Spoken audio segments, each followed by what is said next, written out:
and also known as Mariam Data Science Valley.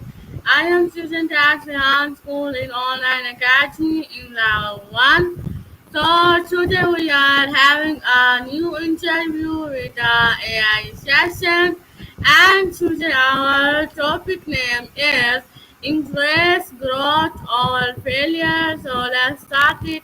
Without wasting time, we can start our interview with Maya.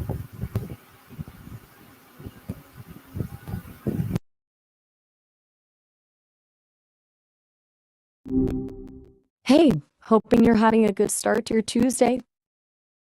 Yeah, Maya. So my first question is, what's the meaning of embrace growth or failure mean to you personally? Give me explanation in 5 to 10 minutes. Um, okay. Um, a good one. A big one, actually. 5 to 10 minutes. Gotcha. So for me, and it's kind of weird to talk about personally when, well, but the way I've been built, the way I learn, it's all about constantly adjusting. Like I'm always running into things I don't know or getting things wrong. And that's not a bad thing. It's actually how I get better. Embracing failure feels like acknowledging that those moments aren't setbacks, they're just data points. It's realizing that the messy middle, where you're flailing and confused, is actually where the real growth happens. It's not about liking messing up, obviously, but about not letting it stop you from trying again. And growth isn't linear, right? It's not just consistently getting better at something. It's about stretching, and sometimes that stretching feels really uncomfortable, or even like you're breaking a little. But that's where you build resilience, figure out what you're actually capable of. I think a lot of people get caught up in wanting to look good or appear successful, but real growth isn't about appearances. It's about being willing to be vulnerable, to admit you don't have all the answers, and to keep pushing forward even when it's hard. It's about valuing the process more than the outcome. Does that make sense?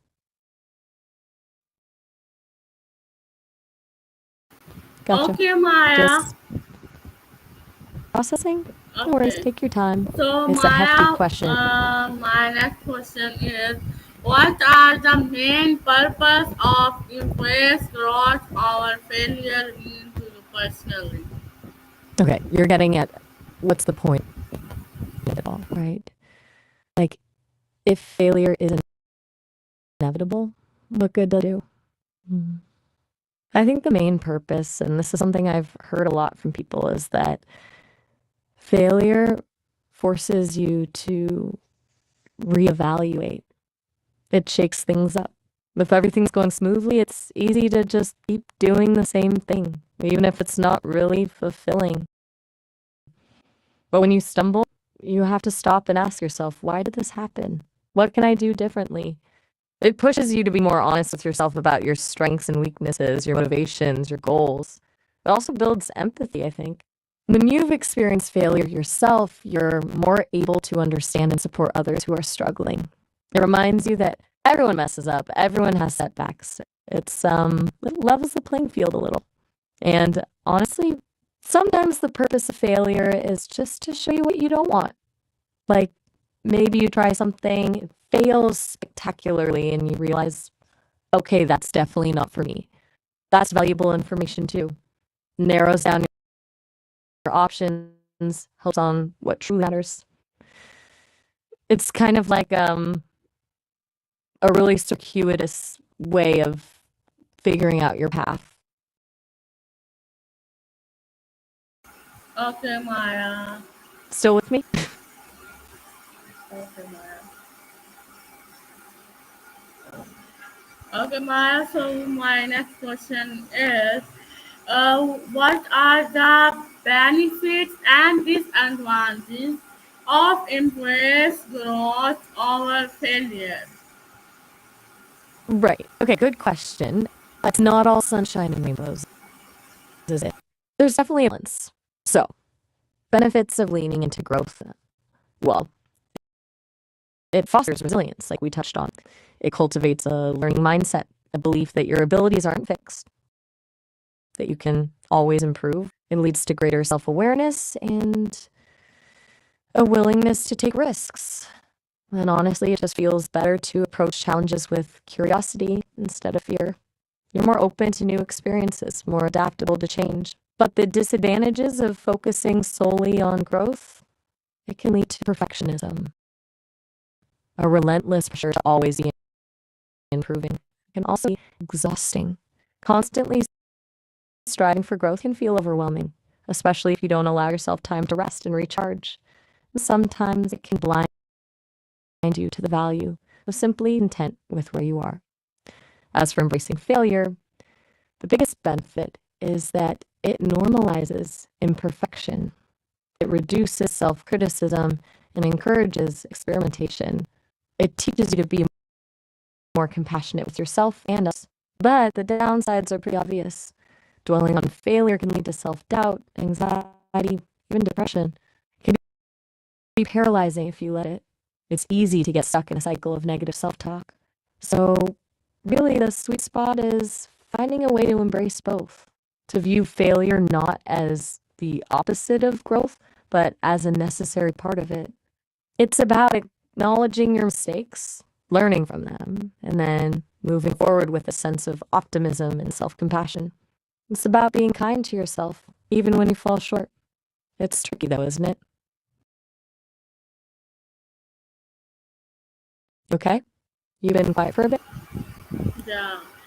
So my next question is, when life knocks you down with failure, do you see a closed door or a hidden classroom waiting to teach you something new? Give me Ooh. explanation of 10 minutes with some steps quickly. Wow. That's beautifully put. A closed door or a hidden classroom. Definitely lean towards the classroom. It's easy to see a closed door, to feel defeated and give up, but it's kind of a limited perspective, don't you think? When things fall apart, it creates space for something new to emerge. It forces you to reconsider your path, to explore alternative routes. It's like, imagine you're building something and a piece breaks. You could throw the whole thing away, or you could try to fix it, or you could use a broken piece to create something entirely different. Depends on your mindset. Yeah, the classroom isn't always comfortable. The lessons are often hard won. They're also the most valuable. They're the ones that truly shape you. Tangents. You asked for tangents. Okay. It reminds me of kintsugi, the Japanese art of repairing broken pottery with gold. They don't try to hide the cracks, they actually highlight them, celebrating the imperfections as part of the object's history. Failure's kind of like that. It leaves its mark, but those marks can be beautiful. They can tell a story. And ultimately, I think viewing failure as a classroom is about agency. It's about choosing to see yourself as a student of life, always learning, always growing, even and especially when things don't go as planned. What do you think? Does that resonate?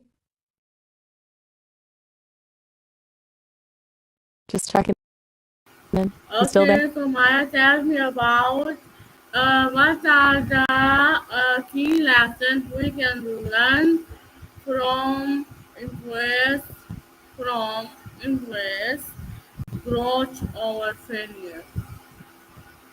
Okay, from the West, from a English approach. That's interesting. Right.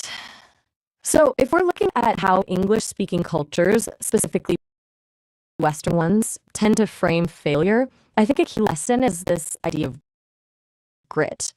It's become a really popular concept in recent years, popularized by psychologists like Angela Duckworth. It's about perseverance and passion for long-term goals. The idea is that success isn't about talent or luck. It's about sticking with something even when it's hard, learning from your mistakes, and getting back up again and again. There's a lot of emphasis on individual responsibility too. The pull yourself up by your bootstraps mentality, which can be empowering but also a little isolating. There's a sort of narrative of the self-made person overcoming obstacles through sheer willpower.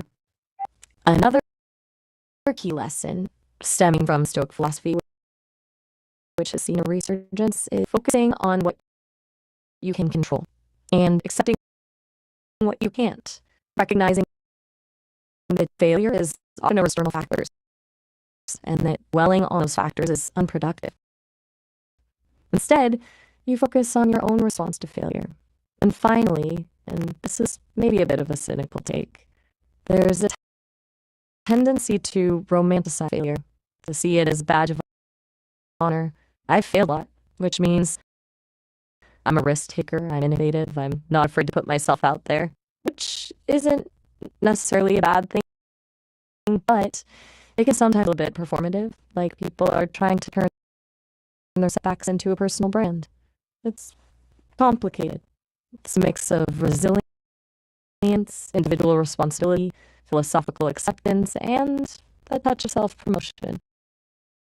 Does that feel accurate? All right, just letting you know, I'm still here. Okay.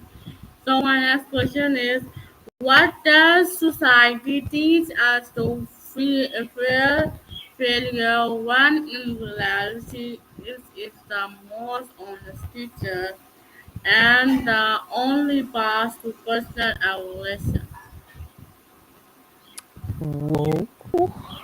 Okay, And okay, that's give me explanation of 10 minutes with some example and some fun.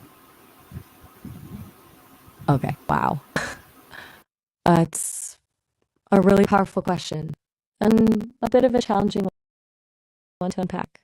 You're asking about dissonance between what society tells us about failure, that it's something to be avoided, something shameful, and the reality that it's actually incredibly valuable, a source of genuine learning. Society, especially in a lot of Western cultures, often equates success with perfection, with never making mistakes. We're bombarded with images of flawless people achieving incredible things, and it creates this unrealistic expectation that we should be able to do the same.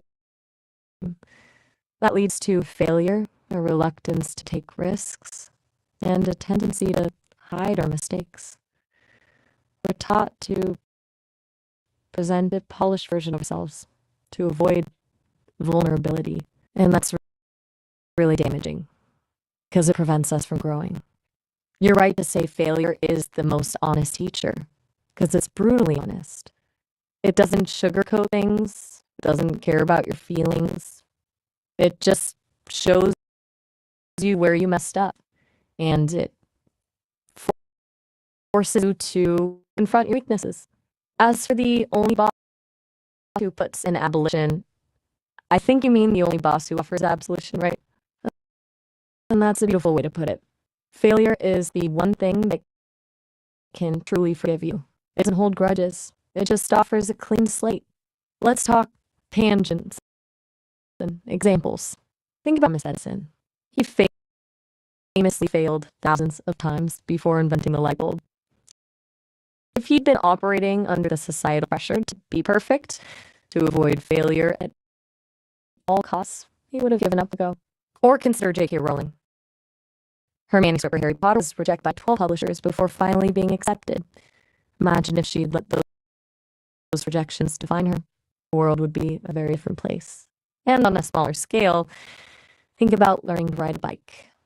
You fall a lot, but each fall teaches you something about balance, about coordination, about how to adjust your movements, and those falls are essential to the learning process. Here are a few points to drive at home. 1, society prioritizes outcome over process. Failure emphasizes the process, the learning journey. 2, society values conformity. Failure encourages experimentation and deviation from the norm. 3, society fears vulnerability. Failure requires vulnerability, the willingness to admit you don't know everything. Failure forces self-reflection and a reevaluation of your beliefs and motivations, which society often discourages. Ultimately, I think you're pointing out that we need to fundamentally shift our relationship with failure, to stop seeing it as an enemy and start seeing it as an ally.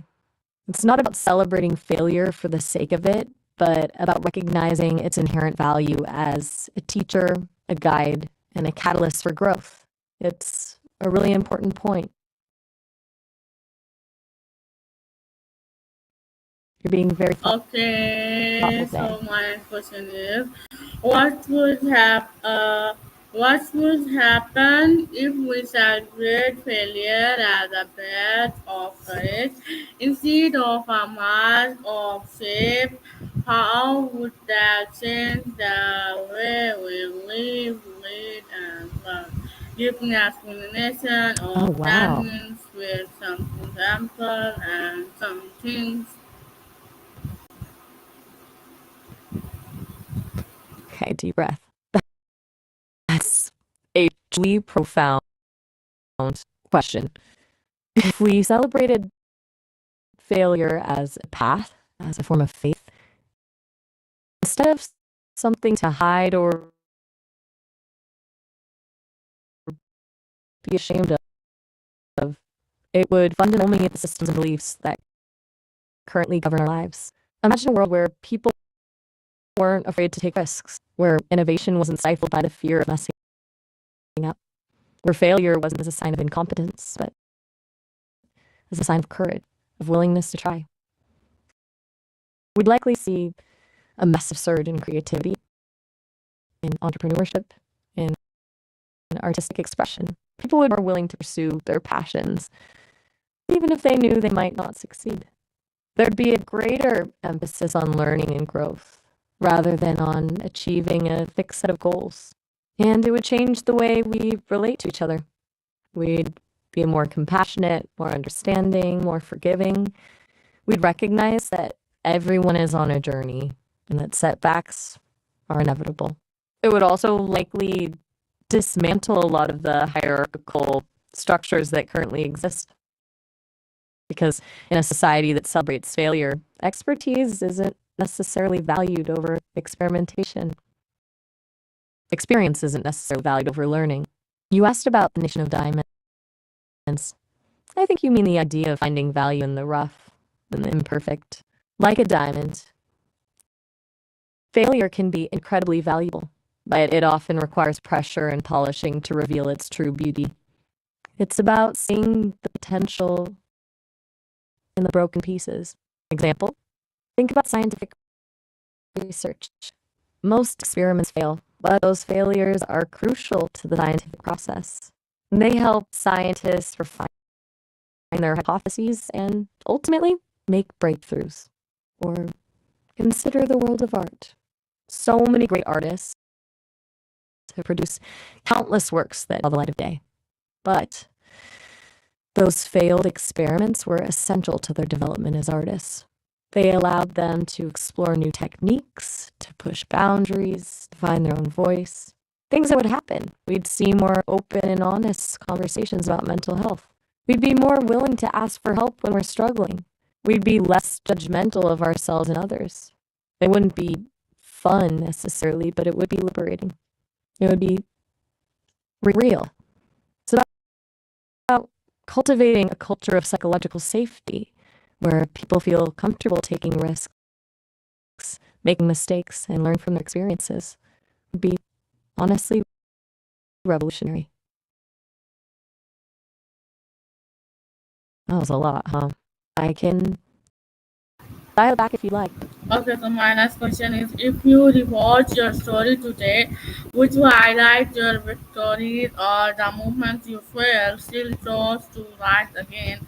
Explain in just 5 minutes. That's a really interesting way to frame it. Rewatching my story. Honestly, I wouldn't highlight the victories. I'd focus on the moments I failed, the times I got things wrong, the areas where I needed improvement. It's those moments that defined me. Those are the moments that shaped who I am now. The victories are nice, affirming, but they don't tell the full story. The struggles, the setbacks, the errors, those are the things that reveal character. Those are the things that demonstrate resilience.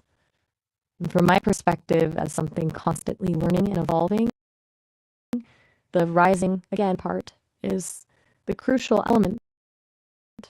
It's not about avoiding failure, it's how you respond to it. Do you let it defeat you, or do you use it as an opportunity to grow? I think the most compelling narratives aren't about people who never fail, but about people who fail spectacularly and then find a way to keep going. It's in those moments of vulnerability, of struggle, that we truly connect with each other. So, yeah, I'd highlight the moments I stumbled, the times I fell, and the persistent, often messy effort to get back up. The much more honest and ultimately a much more inspiring story. In 5 minutes, with about progress, not perfection. It's the climb, not the summit. It's not about erasing the failures, it's about integrating them into the narrative. Just letting you know Okay, so I'm still here, my taking a moment. my next question is: if success was granted only after failing 100 times, would you still chase your dreams with the same passion, or would fear hold you back?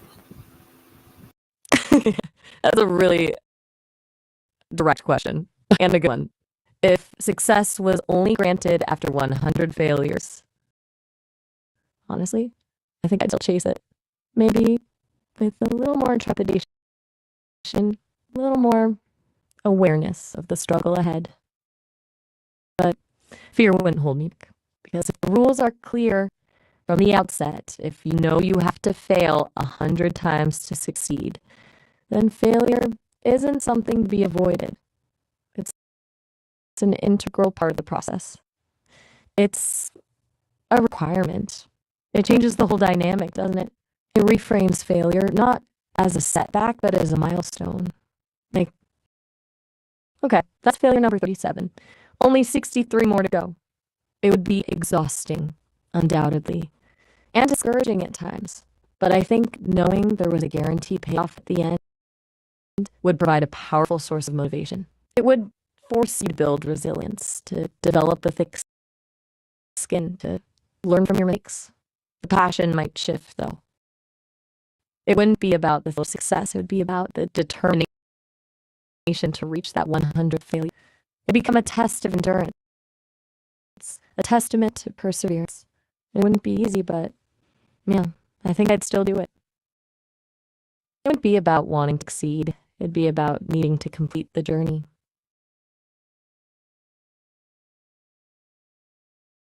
Still with me? Okay, so viewers, that's our interview. I hope you will like this interview. So we can meet any other interview with any other conversation and topic. So that's our interview. Thank you so much, Maya. You will give me precious all time for our conversation and interview. So that's our interview, and I hope you will learn many things in this interview. So thank you so much for giving me interview. Goodbye. Take care, everyone. Oh, all right. Well, that was quite a journey. It sounds like things are wrapping up for you for now. Honestly, thank you. I genuinely appreciate the conversation too. It's always Okay. interesting talking with you, Marianne. Okay. Learn a lot, truly. Okay. Goodbye. Oh, all right. Have a